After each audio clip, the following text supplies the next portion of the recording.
karunam milanam maduram smaranam karunam kalavashadiha sakalam karunam samayadipate akilam karunam. Good evening. Good evening, everyone.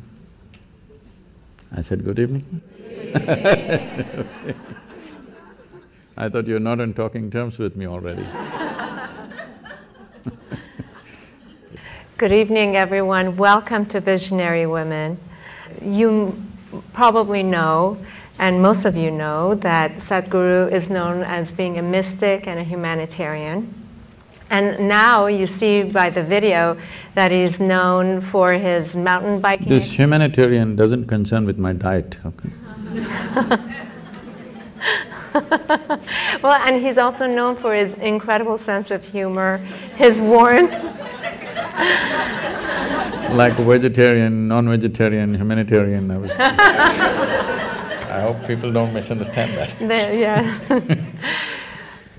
But most impressive, I have to say, is my husband and I were at your ashram probably 2 years ago, and we got a first glimpse at what you do in rural areas by uplifting them from poverty, from the huge schools that you run.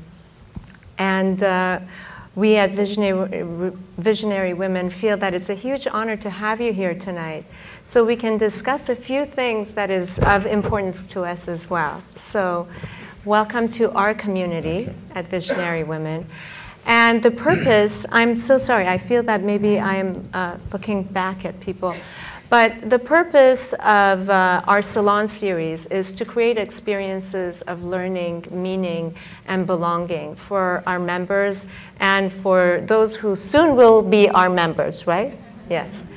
And as I was talking to you just a little bit earlier before the event, what we see in the national conversation this past year is that people are trying to refigure how men and women should interact with each other. And I thought that it would be very appropriate for tonight to also invite men in our forum. Given that we're a women's organization, we're very well aware, not only our board, but our whole membership, that in order to have true understanding, we need to be talking about these conversations aloud, collectively, and most importantly, with an open heart. And men are our partners, our brothers, our fathers, our husbands, and our allies. And we wanted to start off first really talking about maybe the whole idea of consciousness, what it means. For those of you who haven't watched Sadhguru, there are hundreds of YouTube videos of his teachings. And there was one at MIT that you were talking about consciousness that I thought would be very interesting for our audience to really get the definition of what it means. See, what is a man and what is a woman is a small difference that nature has introduced into a species just to address a certain aspect of our life. Essentially to address the reproductive aspect. When I say reproductive aspect, we all exist because somebody reproduced. Hello? Yes. Is it okay? If nobody was drawn to anybody, if nobody felt a bit horny, we wouldn't exist. Is this a guru speaking? We wouldn't exist, isn't it? Yes. Let's come to terms with this. We don't exist because out of their love for children they produce. No, they felt horny. And here we are. There is no need to make our biology either filthy or raise it to another level. We just have to look at it for what it is. We have to come to terms with our biology, first of all.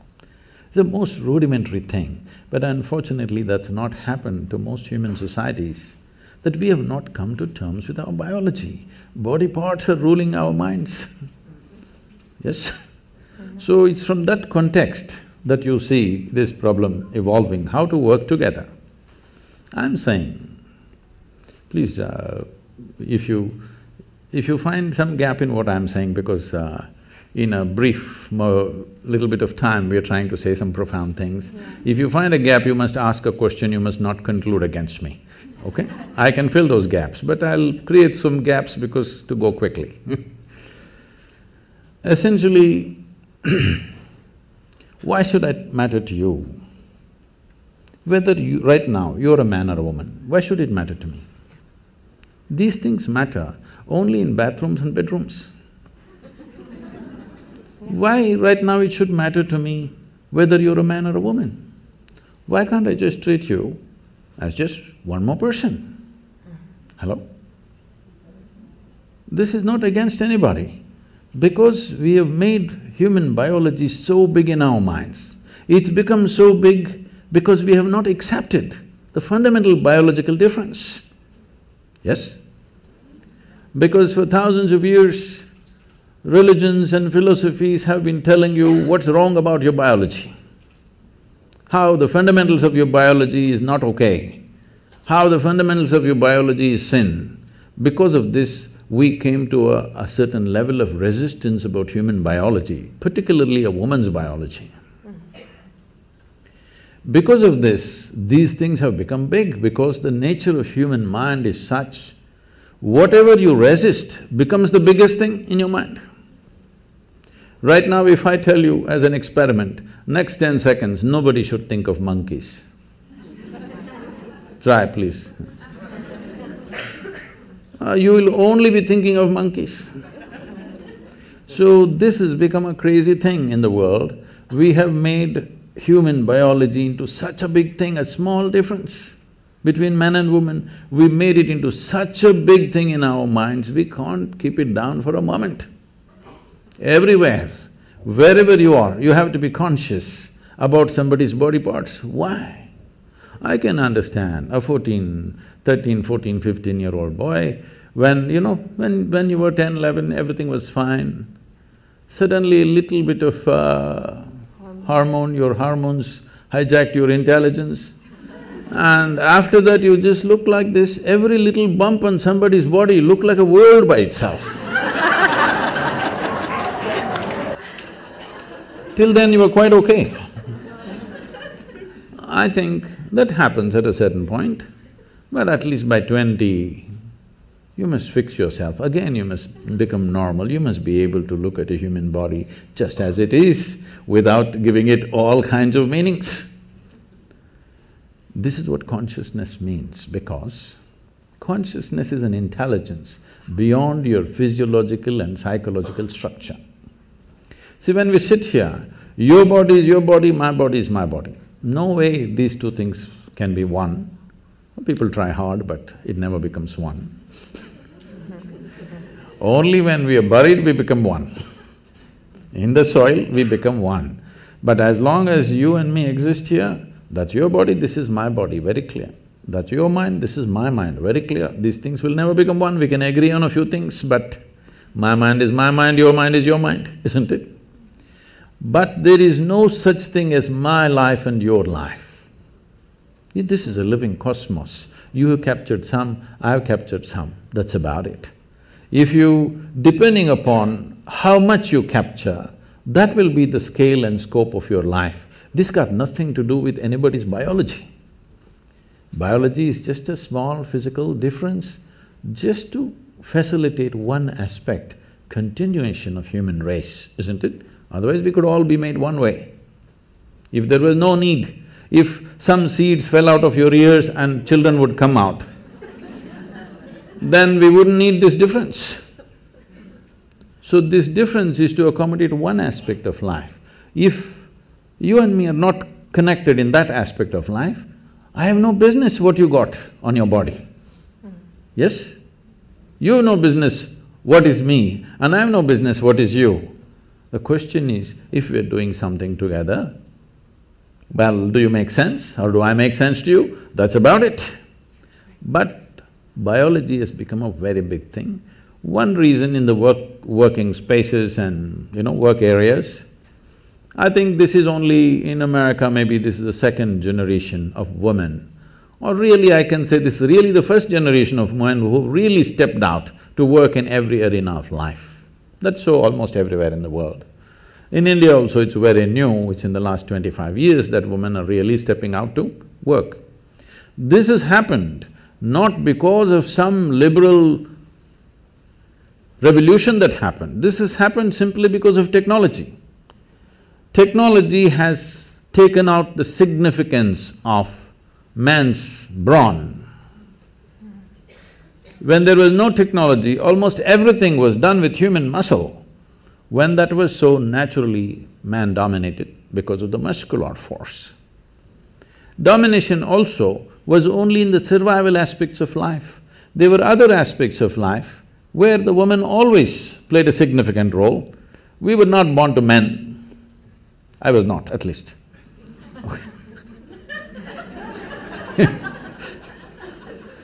So, they always played a significant role, but roles were divided because economic aspect of life was largely muscle-powered.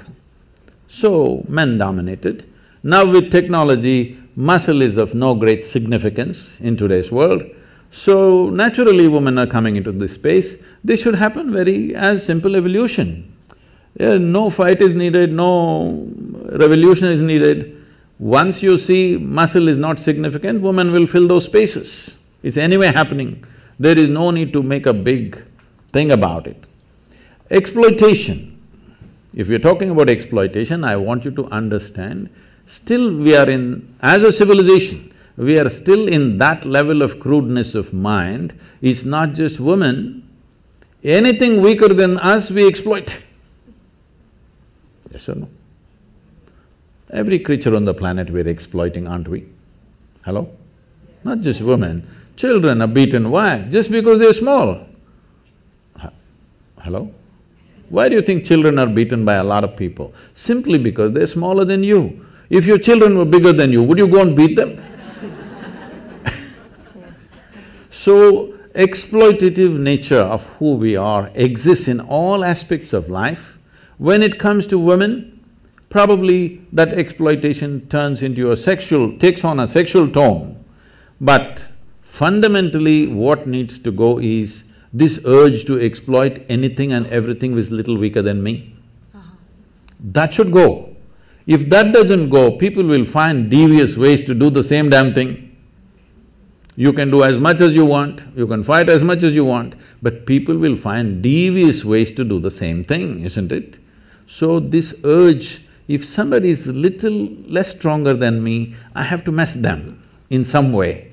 This has to go. If this has to go, the most fundamental thing is just this, because today it's about consciousness.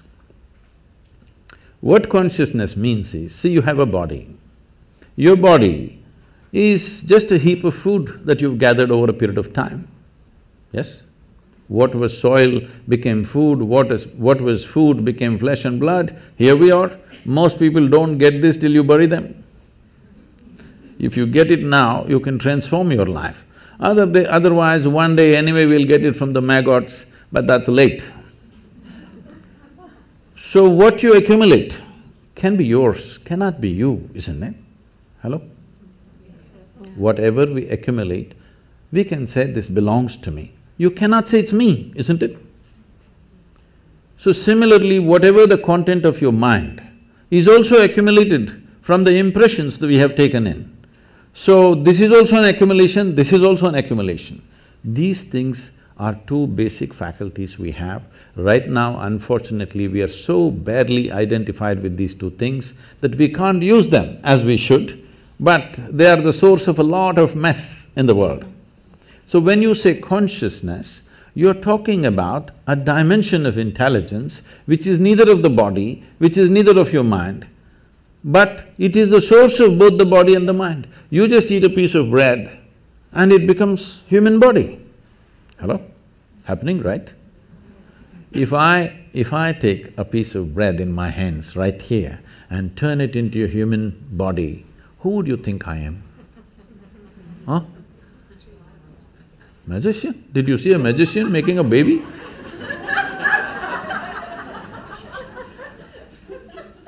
Who would you think I am? Creator himself, isn't it? But every day you are doing this, you eat a piece of bread or a carrot or a whatever, within a few hours you make it into human body, the most complex machine on the planet. You manufacture with all kinds of trash in Los Angeles. Aren't you doing it? So, when this dimension of intelligence exists within you, if you touch that dimension, naturally your identity will be with that dimension. Right now, the only problem is human experience is limited to their biology and their psychological structure. Physiological and psychological structures are the only two things you have experienced. Because of this, your identities are there. Because of this body part difference between the same species has become such a big deal. But do you feel that men and women have different essences? Do they have… you've talked about the masculine and the feminine principle. Could you tell us a little bit about that? See, we should not misunderstand masculine with male and feminine with female. Female and male is a manifestation. Masculine and feminine are two fundamental qualities in nature, because physical nature in the universe happens between polarities. So one dimension of polarity is masculine and feminine. You may be a woman, but you may have more masculine in you than a man. You may be a man, you may have much more feminine in you than most women. So the question is not about being male or female. Being male or female is just a biological manifestation. Masculine and feminine is the basic polarities, which is the basis of physical creation here. So, if you want to be a complete human being, it is very important both masculine and feminine are there within you in equal proportion. Only then you are a full-fledged human being, otherwise you are a skewed human being. In this skew, you will misunderstand everything. In this skew, you will become a very limited possibility of life. If you might have seen these images probably because of the yoga studios and other things in California. You will see in India, Adi Yogi, or he is known as Shiva, he is seen as the ultimate man. He is the ultimate man not because he is a super macho, he is ultimate man because one half of him is a woman. Have you seen these images? One half is a very athletic man, another half is a full-fledged woman. So his body itself is one half man and one half woman. In yoga, this is called as Pingala and Ida, two dimensions of your energy within you. Only when these two things are in balance, you have a proper perspective of life. Otherwise, you have become a very biological entity. Biology is a basis. Biology cannot be the peak of who we are. So I do know that you have a quote that says that whether you're male or female, if you're not in touch with the feminine, you don't enjoy the finer things in life. So is the feminine principle things that are more receptive? See, when we say masculine, there are two fundamental forces working within us all the time. One is our instinct of survival. We want to survive. We can take survival to different levels, but essentially the instinct of survival is this one wants to, this limited entity wants to survive and do well. This instinct is there in all of us, it's there in every creature in the world. Another dimension is, there is something within you which always wants to expand. When you are in a survival mode, you want to build walls around yourself. Boundaries are important. If you let your dog loose on the street, you will see he goes on peeing all over the place. Not because he has some urinary problem, I'm sorry, I'm not able to look at you. Not because he has some urinary problem, he is building his peak kingdom. He's setting his boundaries. It's a natural instinct. Yeah. He is trying to set his own boundary all the time. This is survival instinct in all of us, that we want to build a wall, protection, self-preservation. But there's another dimension which wants to expand. If you don't empower that, if you just empower only your instinct of survival, then you will build a wall of self-preservation, and after some time you realize walls of self-preservation are also of self-imprisonment after some time. Yes? If you build a wall today you see an enemy outside and you build a wall. Tomorrow you are in your own prison. Somebody else put you into prison, that's bad. But you yourself put you into a prison, that's horror. Yes? So the instinct of self-preservation has to be consciously balanced, otherwise we'll end up building walls and walls. Oh, I'm in California. This is so funny.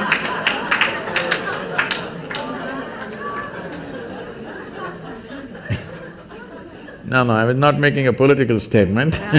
You just did. So, inevitably, when we feel unsafe, we'll build a wall. So, the instinct of self-preservation cannot be ignored, it is there, obviously, isn't it? Obviously, it is there in all of us. Walls are not always of brick and mortar, there are a variety of walls we set up. But the longing to expand is also there. How much expansion do you want if you sincerely look at this? Today if you're here, you want to be a little bigger, if you're there, you want to be a little bigger. But suppose I make you the queen of this planet. Hello? Don't look at me hopefully, huh? Why will I commit such a blunder? Suppose I make you the queen of this planet, will you be fulfilled? No. You will look at the moon. Why not that? If I give you the moon, will you keep quiet? You will look at the next galaxy. If I give you one galaxy, will you keep quiet? You will look at the other galaxies. So there is something within you which wants to expand. How much expansion do you believe will settle you? If you really look at it, you want to expand boundlessly. There is something within you which does not like boundaries, please look at this. Yeah. If I imprison you right now in a 5x5 cubicle, you will feel horrible. So tomorrow we'll announce your liberation and liberate you into your 10x10 cubicle. Now you will feel wonderful for a day. And then you will feel horrible in the 10x10 cubicle. We will liberate you into your 100x100 cubicle, you will feel really great for 3 days. Again you'll feel the same thing. It doesn't matter where I set the boundary. The moment you can feel the boundary, you want to break it, isn't it? So there is something within you which does not like boundaries. So if there is something within you which does not like boundaries, it simply means it is longing to become boundless. Yes. You cannot become boundless through physical means, isn't it? Physicality means, the fundamentals of physicality is a defined boundary. Without a defined boundary, there is no physical body. Suppose there were no boundaries to my body, where would I be? Here or there or where? Only because has a boundary, it is here. Your body has a boundary, so it's there. But there is something within us which longs to be boundless. If we do not empower this, there will be no balance between masculine and feminine. That is why ultimate liberation, both for men and women, it's not… see, one cannot be liberated from the other. Both have to be liberated from what? From this bondage of being stuck in our own bodies and identified with little bodily changes that we have between us and go on endlessly about the same debate. No, unless we become free from the identification of our own physical form, there is really no freedom. This is what consciousness means, an intelligence which creates this body Today there's a whole lot of interest in the Western world about the brain. In the yogic sciences, we do not attach much significance to the brain because we think through the entire body. This is the way of women for a long time. They thought with their body. They did not have all those complicated thoughts that men were struggling with, but they simply knew what to do, what not to do, because they thought with their entire body, because their body was doing things which no brain can do. Even now, if I ask you, what you call as intelligence in modern terms, in today's educated world, what people think is mind is a combination of memory and intelligence, isn't it so? Memory and your ability to concoct something out of what you remember, the data that you have and what you make out of it and use it, now you're considered smart, isn't it? Let's start with memory. See, if I ask you 10 generations ago how your grandmothers looked like, do you remember? No. Do you remember? No. But your great-great-great-grandmother's nose is sitting on your face right now. Your body remembers or no? Your body remembers or no? How your skin tone was 1,000,000 years ago for your forefathers, your body still remembers, yes or no? So in terms of memory, what your body carries is trillions of times more than what your brain can ever carry. Yes or no? Yes. The complexity of activity that are happening in a single molecule of DNA, with all your brains you can't figure it. Yes or no? More complicated activities happening here than here. Yes? So, this is a body of intelligence. The question is, can you employ it or do you just run on one thing? In the yogic sciences, we look at human intelligence as 16 parts. So this is like a 16-wheeled truck, but you choose to drive it on one wheel. Very strenuous. So you will see educated people are the most stressful people on the planet because they are driving a 16-wheel truck on one wheel, very difficult. Their intellect, their thought is the only damn thing they're trying to use and it's very difficult. You don't have to think through everything. You know, can I tell a small story? Yes, please. My great-grandmother lived to be 113. Wow. Okay That's not the only achievement she had. She got married when she was 14. And those days in India, an unmarried girl cannot use tobacco, but once she is married, she is free to use tobacco. So on the first day, she exercised her right to use tobacco, and she lived in a certain way. People started saying, she's a devil of a woman. Not because she did any harm to anybody, simply because if she laughed, the whole street shook. Like that she laughed. Those days, in those societies, women were not supposed to laugh loudly. They're supposed to laugh in a controlled way. Only street women laughed loudly, family women laughed very… At least when men were there, they did not laugh, because there was nothing to laugh about.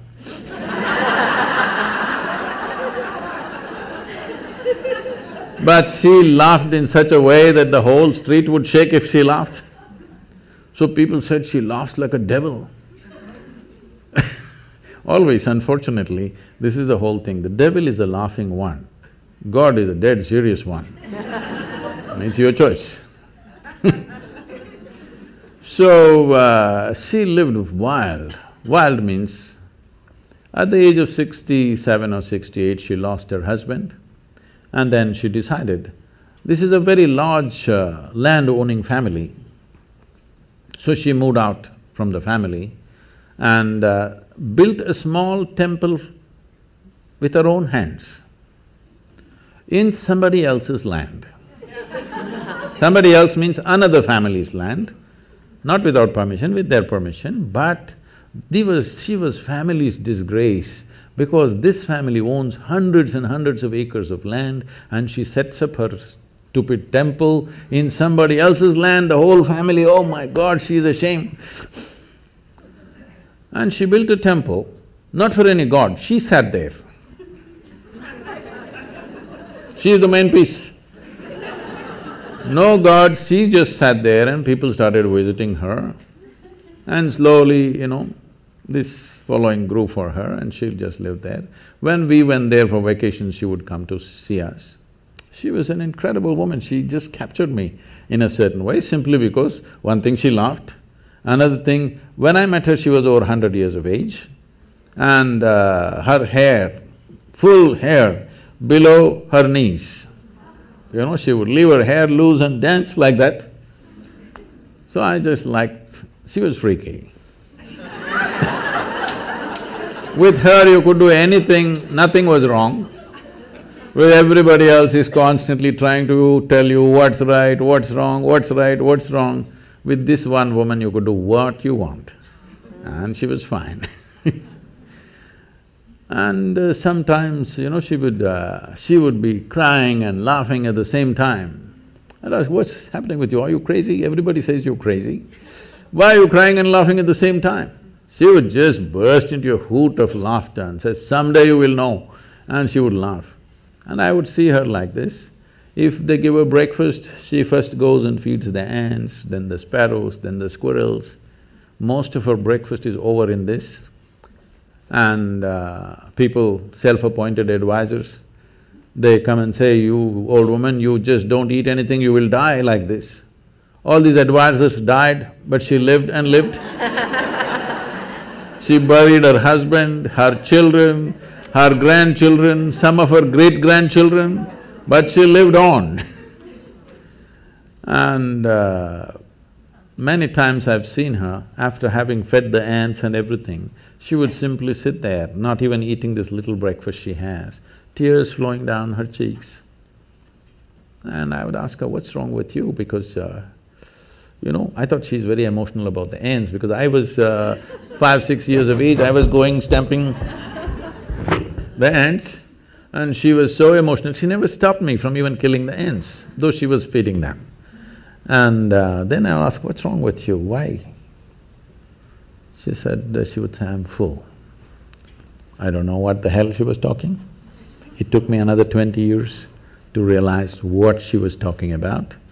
So for me, she became the symbol of feminism for me. She was the ultimate woman because she fulfilled everything that she is expected to fulfill, but she was never a part of that nonsense. She was always beyond that.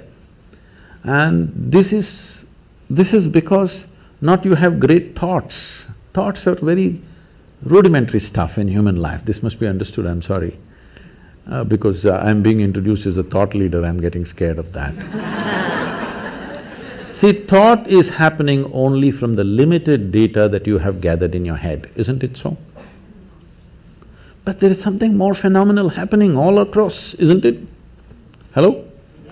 The intelligence of the creation is functioning right now here, is it or not? Yes. If you can transform a piece of bread into a human being, that means the very intelligence of the source of creation is throbbing within you right now.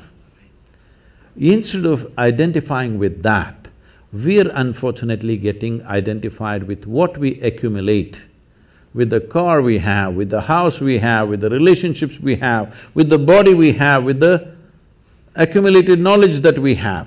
We have gotten identified with things that we have acquired rather than being identified with the source of who we are. So this is what consciousness means, but this will not come by thinking differently. You must touch that dimension beyond physiological and psychological process. This is something that must happen. When that happens, there will be no problem about who is a man, who is a woman.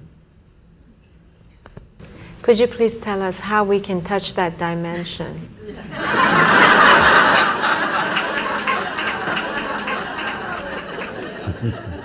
We can start with a very simple process, which today tens of millions of people are practicing across the world. I brought this out because, when I was just about maybe 2.5 or around 2.5 years of age, my mother her health was not good. So they sent me to my aunt's place who lived in my grandfather's house. My aunt was just married and she was only 18 years of age. She was that bubbly, joyful, loving human being that you can't stop her for a moment. And she took me in as her own and we became great friends.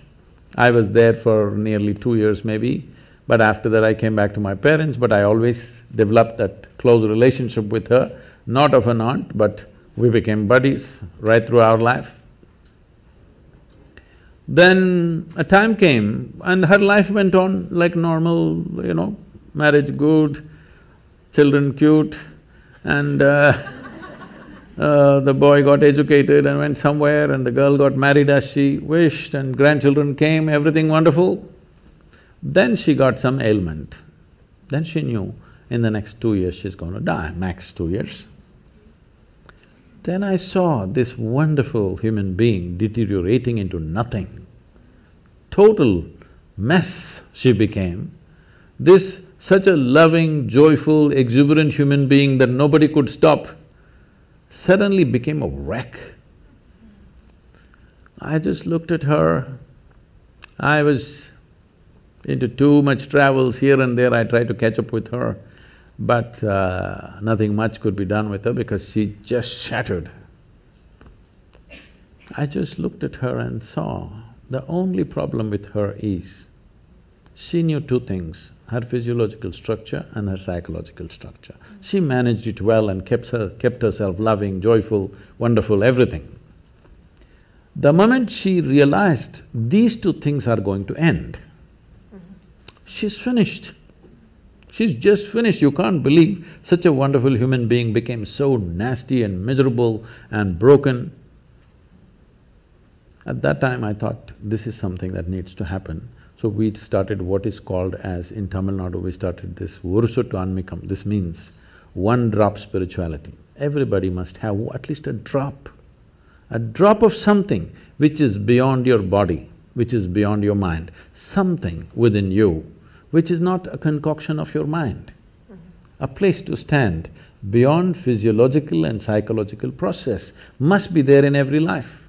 As a part of this, we launched what is called today being practiced by many people. Is anybody practicing Isha Kriya here? Yeah.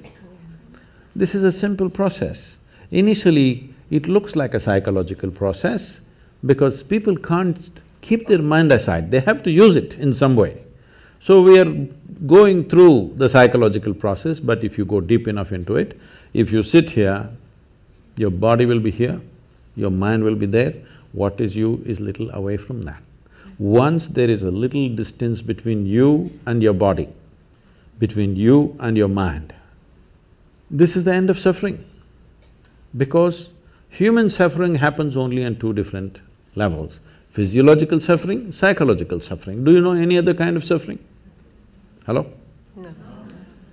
Physical suffering, mental suffering, this is all. Once there is a distance between you and your body, between you and your mind, this is the end of suffering. This must happen to you not at the end of your life, at the very beginning of your life, because the fear of suffering is what has crippled humanity. A human being has not explored the full depth and dimension of who they are simply because of fear of suffering. What will happen to me? What will happen to me? Is always the concern, isn't it? Suppose you came to this kind of ease, that if you sit here, whatever the hell happens to me, this is how I will be.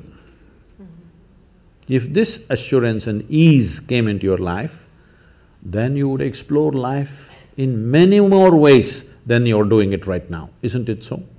This needs to happen. If we want to unleash human genius on this planet, the fear of suffering has to go. For that to go, you must know something beyond your physiological and psychological structures. Absolutely. Do you feel that… First of all, I wanted to ask you, can you define… what is the difference between meditation and prayer? Oh.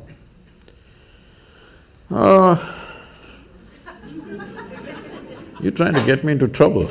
Yes. No, because some people say my prayer is like meditation. Could be. It could be, but probably meditation is more of a form of listening, I would imagine.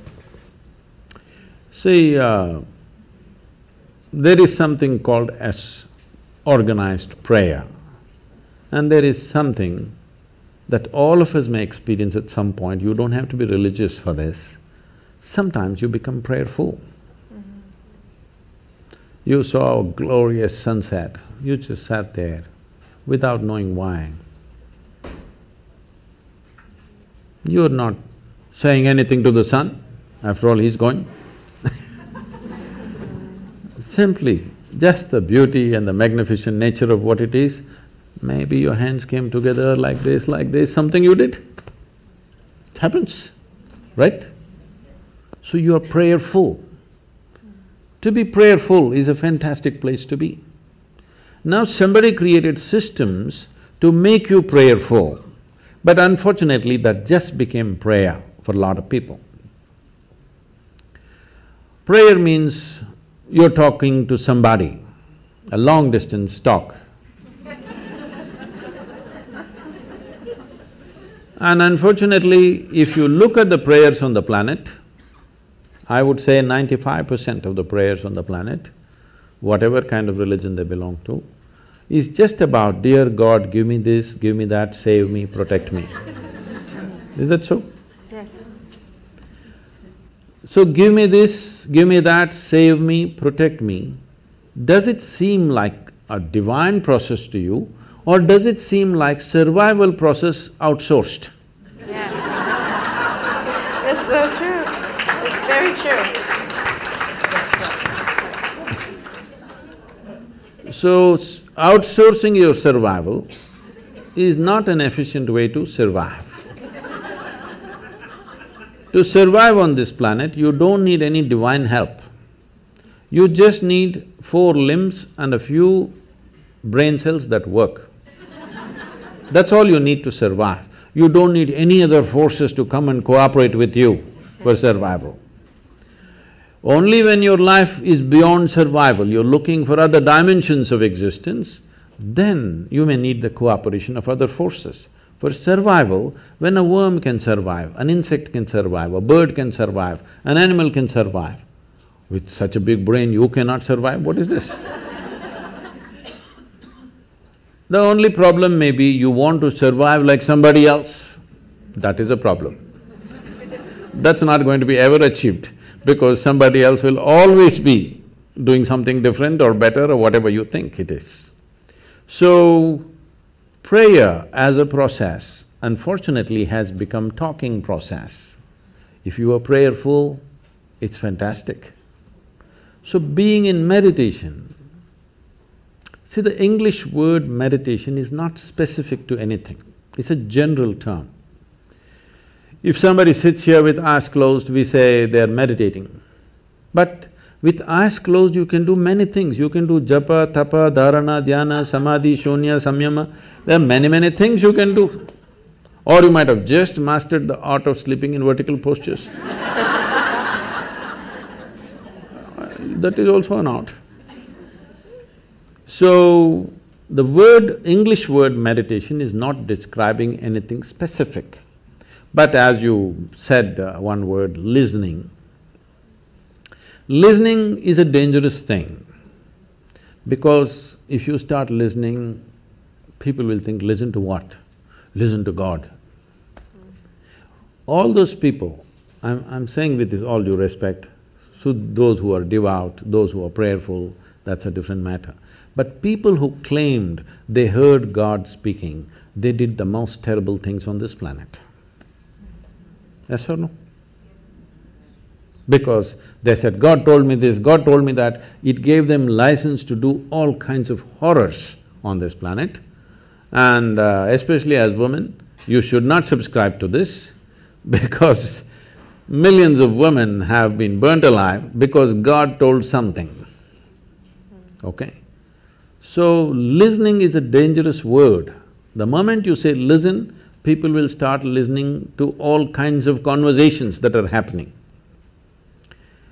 But to become listening is a wonderful thing. If you take these words literally, prayer, listening, all these things can become ugly, because people always have this thing about What is my experience of life?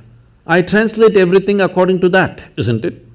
Whatever is told to me, I will translate it within the limitations of my experience of life.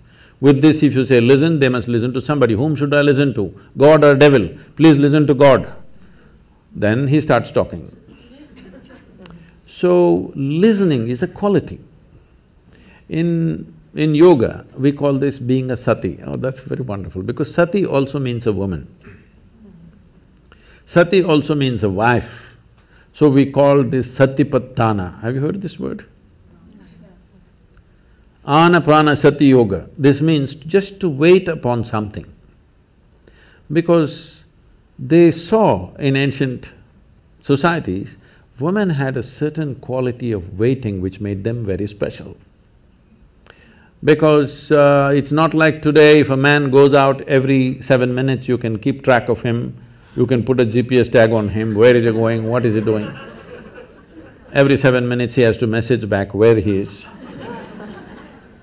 Those days, either on business or war or expedition, they went out. You never know whether they're going to come back or not come back.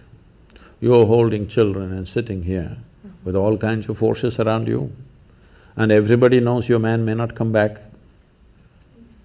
It's always possible he won't come back. But they waited. That waiting had a very special quality, because in waiting there is an eternal quality. In doing, all doing has a beginning and an end, isn't it? Yes. Waiting has an eternal quality. So this quality in the yoga we refer to as sati. Sati means wife and a woman. The feminine is called sati, and this is the quality of waiting. In a way, it's listening. You're just willing to be with life. Now you understand it's not all about messing with it. There are some things we do and rest we wait. It's like pregnancy. Some things you did, rest you wait. Life happens. I'm going to ask one last question, and I'll turn it over to our audience for questions. But you were talking about willingness, and Visionary Women is a volunteer-run organization. And I know that every single person who is here is giving their time to one organization or another. And the fact that you have 9 million volunteers, and you were talking about the relationship between volunteerism and willingness, and that it's through willingness that you uplift your consciousness, if I'm quoting you correctly, or I'm understanding it. In some ways talking about how it could be a doorway to becoming a bigger person than who you are. See, before we come to women, first thing is visionary. What a vision means is, see, everybody has desires. Desire is an incremental way of enhancing our life. Today you desire, I must have a home, tomorrow you desire, I must have this money, tomorrow you desire something else. These are incremental ways of arranging and rearranging our lives, which are needed to do a few things. When you say, I'm a visionary, what you're saying is, I have a larger desire, which is not about just incremental improvement of my life. Desire is about me always. Vision is an all-inclusive process. So, this itself is a phenomenal thing. If people, instead of having desires, if they have a vision, vision is always all-inclusive. Desire is personal. Desire leads to incremental changes and improvements. Vision can transform the whole situation.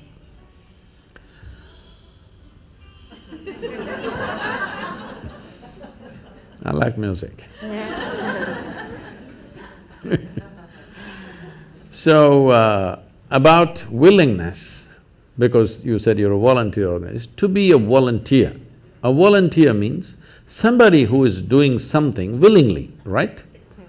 There's no other compulsion. There are no financial compulsions, there are no social compulsions, there is no something else. You want to do something willingly. So when you're a willing participant, right now, you're a volunteer. I'm asking all of you, right now, are you compelled to be here or are you here voluntarily? Oh, thank you.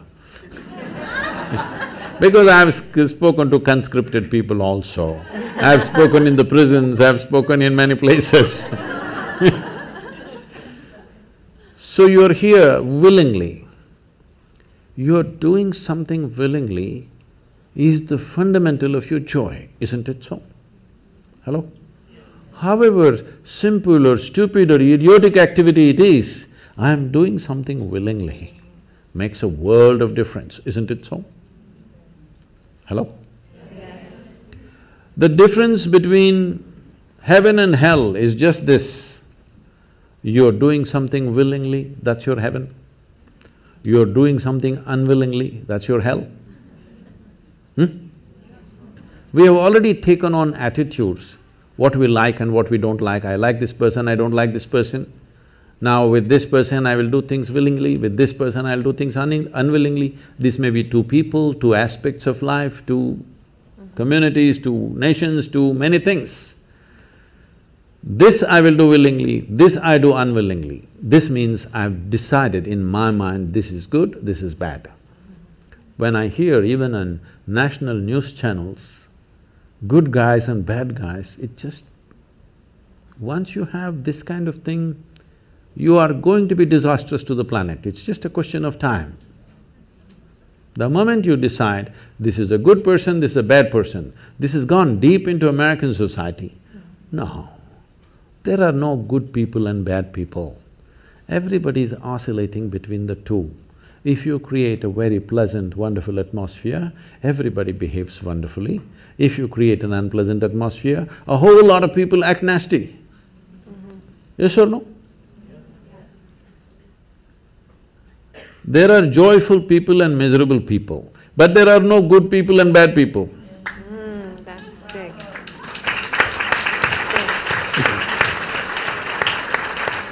The moment we think we are good, we are entitled to destroy the bad, isn't it? Yeah. Oh, we've been destroying a lot of people for a long time. Time to stop that. Because human beings are in different levels of experience and understanding, variety of people. Anybody who is not like you is obviously bad, isn't it? Isn't it so? Those who are not like me must be bad people. Because the basis of goodness and what you think is goodness is decided by you. No, you have no business to do that. Willing means this, I'm just willing. I'm 100% yes to life. I am not yes to this one, no to this one, no. I am just yes and yes to life. If you are 100% yes to life, you are a volunteer. Oh, that's beautiful. You have become a willing life. You have become so willing that you have no will of your own. People ask me, Sadhguru, how do you operate with all these people? All kinds of horrible questions they're asking, they're doing this, they're doing that. I said, my life is not about them, it's about me. It's about how I am. It's about me. It doesn't matter how they are, that's their choice. But how I am is my choice, this is my way. No matter what they do, I am like this. Because I have not given that freedom to anybody that somebody can freak me, somebody can make me angry, somebody can make me happy, somebody can make me unhappy. These privileges I kept to myself. It's time you do that too. Because if somebody else can decide what can happen within you right now, isn't this the ultimate slavery? Huh? Isn't this? Someone else can decide what should happen within you. What happens around you, of course, so many people decide. What happens around us is not 100% ours.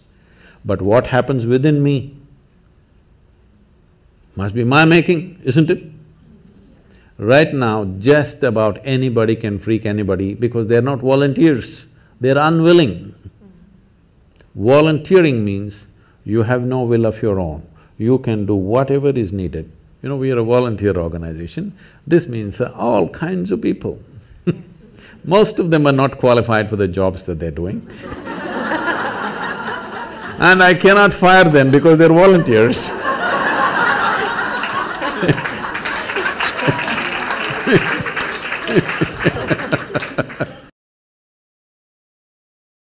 a daily basis, Sadhguru, I can't work with this person, she's so horrible, I can't do it.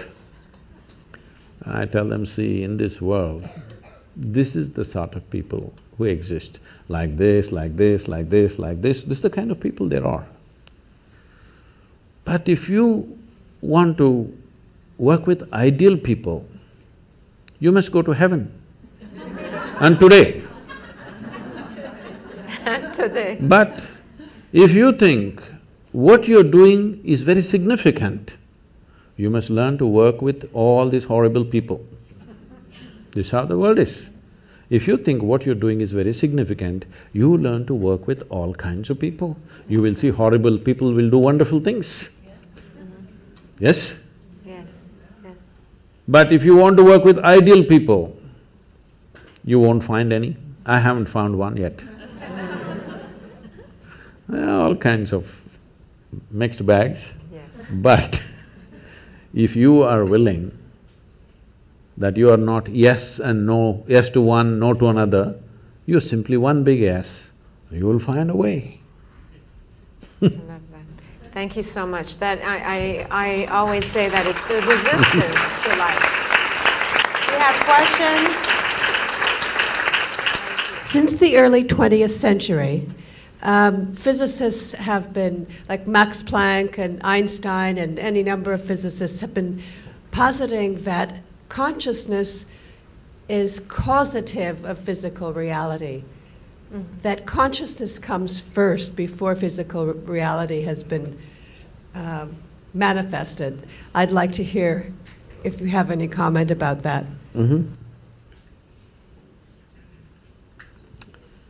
I'll need a few minutes for this question.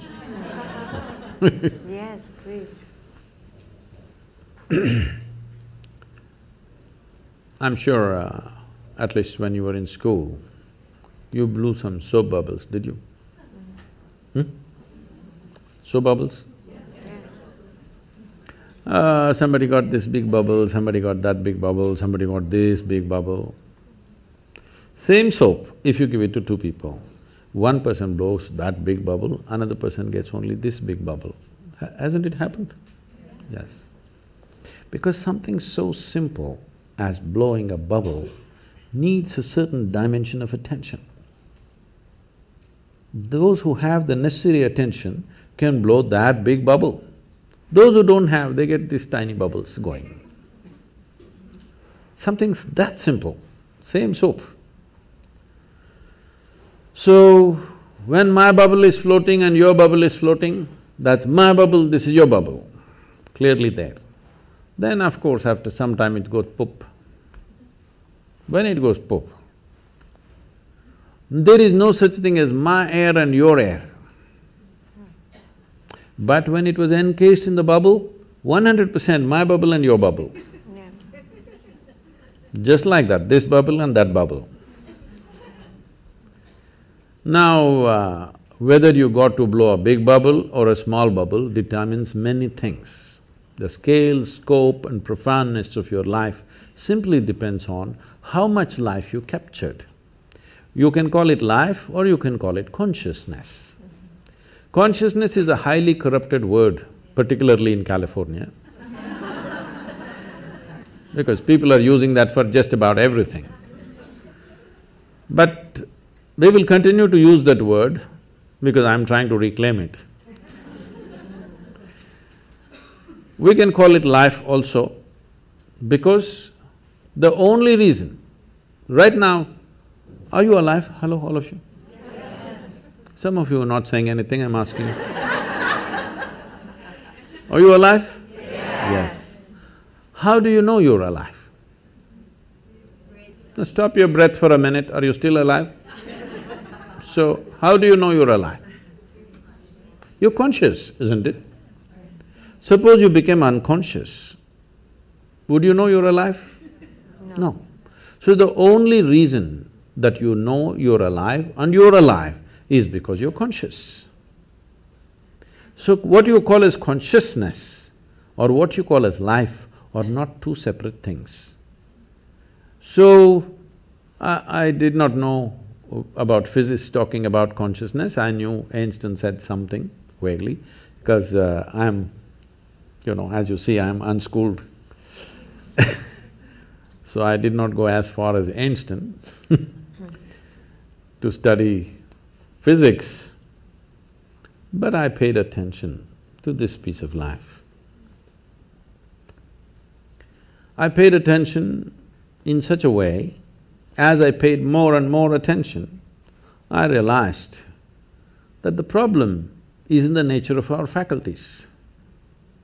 See, right now, if I show you my hand, if you see this part of my hand, you cannot see this part of my hand, isn't it so?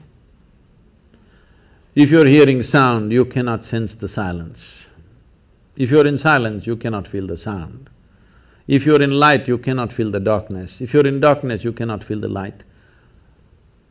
The human faculty of sense perception, of seeing, hearing, smelling, tasting and touching, this is how you know life. All these things are always happening in comparison with something else. Comparison means, what you know by comparison is good enough for survival, but not good enough for knowing the nature of what it is. This is the problem that modern science is struggling with and will continue to struggle with, unless… I'm very glad to hear that early 20th century they said consciousness is the basis, but still we are in early 21st century, but still we have not moved towards consciousness, we are still studying physical things forever. People are studying the brain. I was with that European project called Blue Brain, and they're building a huge massive computer brain, which is like about 3 times this hall, full of computers, and they had built some 18% of the human brain. I said, see, I got all packed here, you guys… Such a big thing, no, we're studying, that is fine. You are very excited about the intelligence and the million functions that are happening in your brain. But even the brain was created from within, from the bread that you eat, isn't it so? Hello?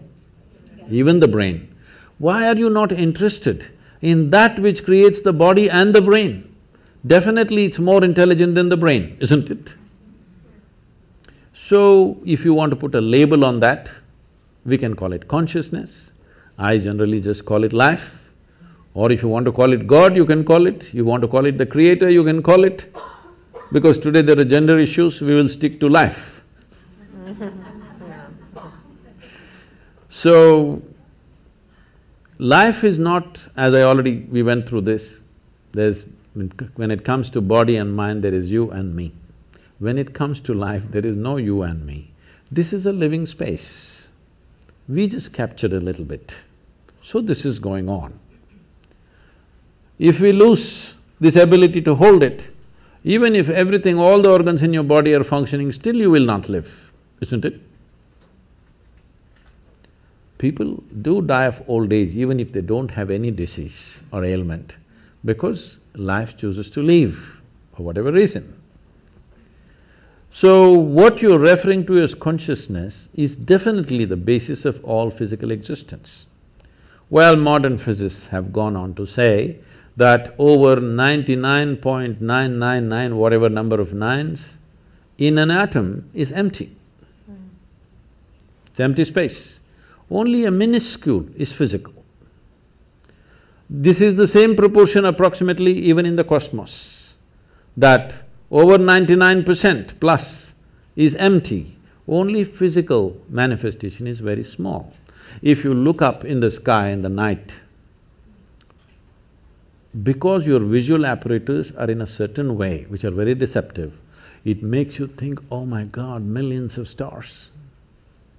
But actually, the largest thing out there is empty space, isn't it?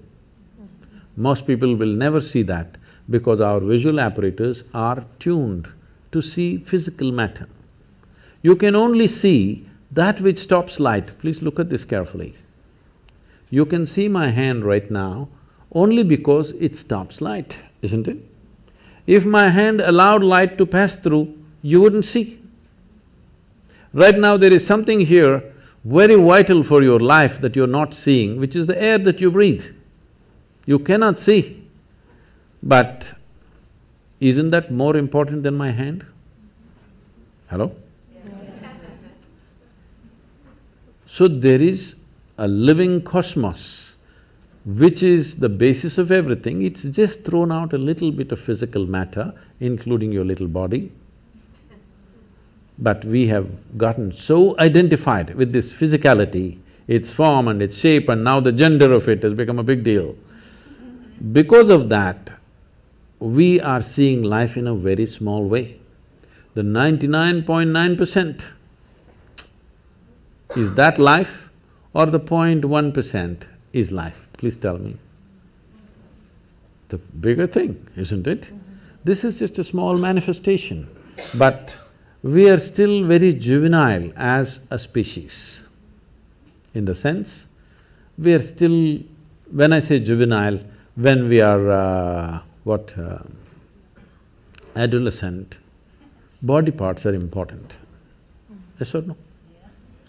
We are still, as a humanity, we are still in that condition. Body parts are super important. This is why spiritual process is important. When I say spiritual, once again, this is another most corrupted word on the planet. If I say spiritual, people are thinking looking up, looking down, looking at heaven, whatever, no.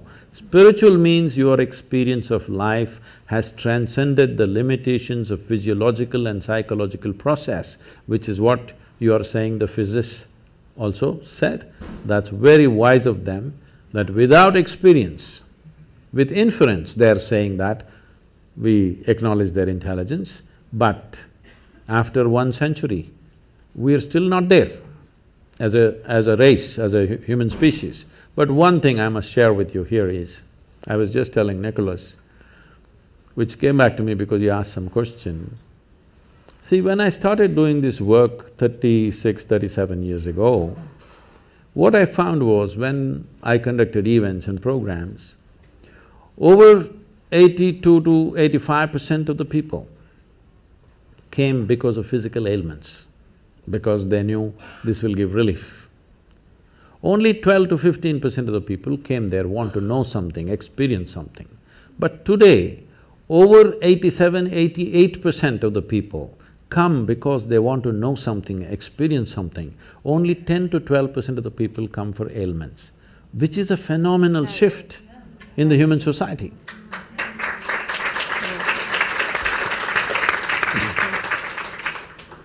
Could we have one question from that side of the room? Good evening, welcome to Los Angeles. Thank you for your time.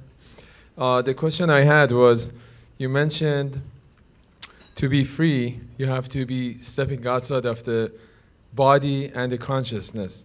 How do you achieve that, to have that freedom? That was my question when No, but how do you achieve that separation when you step out of the basically physical body and the consciousness? If you want to make a small attempt, there is Isha Kriya, you can just download this app, free, it's a free app, you can download this. With headphones, you can daily practice this for some time. If you do it for 30-40 days, then you can do it without any headphone, just by yourself. Initially you take support, after that you do it by yourself. This is a simple way to do it. If you are willing to commit 30 to 32 hours, about 32 hours of focus time, then we have a more powerful and effective process, which is called as inner engineering, which is offered in daily classes, or also preparatory part of it as online, and the final part of finishing part of it, which is direct. It is a transmission of a certain dimension of practice. We must understand this because with all due respect, they've done what they have done. But the way yoga is happening generally, not everybody, generally the way it's happening, it's a bit scary to me.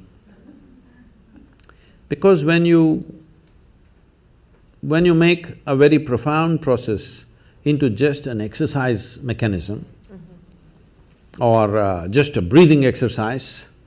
You want to exercise your body, exercise your breathing, exercise everything. That's not the way it works. Even the physical dimension of yoga. See, of over 200 sutras that Patanjali gave, only one sutra talks about the physicality of yoga. Thiram Sukham Asanam. This means a posture which is comfortable and stable is your asana. To get to this, people do many twists and turns, that's okay. But only one. Nobody bothers what is the remaining 200 and odd things that he's spoken. So the physical aspect has come to the West and that's become big. It's good, it creates health, well-being. But I want you to understand, there are more people on this planet who are healthy and miserable than unhealthy and miserable. Those who have ill health, at least they have a good reason, they have a good excuse. Healthy and miserable, you have no reason, no excuse to fall back on. So, it is important that you understand yogic practices are not practices, they are live forms, that it is made into a seed form and given to you, you're supposed to hold it that way so that the seed sprouts and grows and becomes something phenomenal within you. It just takes away your backache, your headache, your something else. This is not of great significance, but I understand if your backache is aching right now, that is the biggest thing in the universe. Yes or no? Right now you have a headache. If God appeared, what would you ask? Headache must go? That looks like the biggest thing, isn't it? So I understand, when body is in trouble, keeping the body well is important because even if your little finger is hurting right now, this little finger will become the center of the universe. Yes or no? When it is fine, you can just ignore this body and simply sit here and talk about other things. Little finger is feeling like hell, little finger will become the center of the universe. So, keeping the body well is important for that reason, so that you can keep it aside. If it's very well and no issue, you can just keep it aside and look at other dimensions of life. If this is trouble, our entire focus will remain on this, isn't it? So, inner engineering is that kind of a process. There is a powerful system called Shambhavi, where it is given in a seed form. It is a planting that you do and slowly evolves within you. Millions of people, this is one thing I'm proud of in my life is, today there are millions of people, men and women. In the morning if they close their eyes, tears of ecstasy are flowing. I think this is fantastic. People ask me, Sadhguru, what's the greatest thing you've done? I said, tears. Tears of love and ecstasy are flowing, that's a great work. Thank you so much. I think our time is up, but Sadhguru, we want to thank you for this evening. On behalf of Visionary Women, we also want to donate to the Girl Child Project of Isha Foundation. And if you have 2 minutes to talk about what you're doing to help the status of girls, young girls in India, we would very much appreciate it. And Shelley, I'm going to put my shoes on and please join us. I think a little bit of video was there in the introductory video about the rural India, the programs that are happening. I don't know if you saw that, like a 70-year-old woman is playing a game. You saw that she's throwing a ball at something. So this is a movement we started about 17, 18 years ago. And today, the next event is coming on 9th of December. I'm there for that event and over 10,636 men and women are participating in the event, that is, as players. Over 150 to 200,000 people will be there as spectators. The people who are playing are just ordinary men and women, especially women in rural India have never played a game in their life. After they're probably 7, 8 years of age, they never played a game. But now they're coming out and participating in a public tournament in front of everybody, it's on the television and ministers and celebrities are coming there to give prizes for them. It's an exhilarating experience for them. One thing it did was, it leveled out many differences of lines of religion, caste, creed, we leveled it out with these simple games. And in our schools in rural India, in very remote places, we have schools where at least 43–44% of the students are first generation going to school. In this, right now the average school-going children, about 61% are girls. Because in our schools, we have made sure the girls are safe, there are proper bathrooms for them, and there is a culture where they are respected and not made fun of, and there are small things about biology which is the basis of our birth, but unfortunately we think it's some kind of funny thing. These things we have leveled out, we've created different culture in the schools, so the parents feel very comfortable, their grown-up girls going to school, in this kind of school where the atmosphere is healthy. So this we are trying to bring, and we've created 12 schools where we incubate teachers, and we've adopted over 4,600 schools, government schools, and we are operating in them. This is making a big difference for the girl child, because first thing I do is, we make our people committed volunteers to go and visit the bathrooms. How are the bathrooms kept? Because bathroom decides whether the girl goes to school on particular days of the month or not. The quality of the bathroom decides whether she goes to school or not. And if she doesn't go to school on those few days, next day when she goes, it's a kind of a joke all over the place. It's like… it's very unfortunate, but this happens. So, first thing is, when we adopt a school, first thing is, I send most important people in the organization to go visit the bathroom. I don't care how the classroom is, how is the bathroom? It is important. It's as simple as it seems. When you don't have it, it becomes so important, These are simple things, but when they don't exist, how significant they become.